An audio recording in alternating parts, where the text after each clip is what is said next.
एक बार राजा जनक और उसकी रानी कन्याकुमारी से मिलने जा रही थी।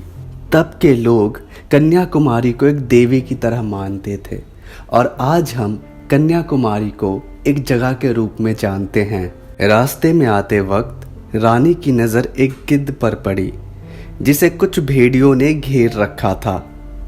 रानी समझ नहीं पा रही थी कि गिद्ध वहीं पर क्यों खड़ा है, वो वहां से उड़ क्यों नहीं रहा है, क्या वजह थी जो वो वहीं पे स्तंभ खड़ा था।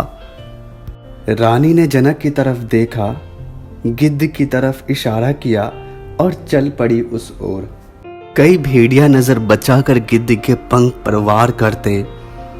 गिद्ध पूरी तरह से लहूलुहान हो चुका था।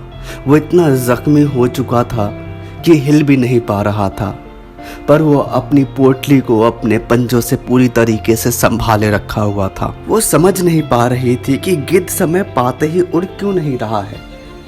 जब रानी पास पहुंची तो उसने देखा कि वो गिद्ध अपनी जान नहीं बचा रहा था, बल्कि उस पोटली की रक्षा कर रहा था जिसमें एक छोटी सी नन्ही सी बच्ची की जान बसी हुई थी। रानी ने आते ही भेड़ियों पर हमला करना शुरू कर दिया और भेड़िया दुम दबाकर जंगल की तरफ भाग गए।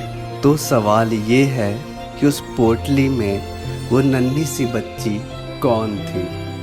वो और कोई नहीं, मिथिला की रानी सीता थी, जिसे आज हम सीता माँ के नाम से जानते हैं।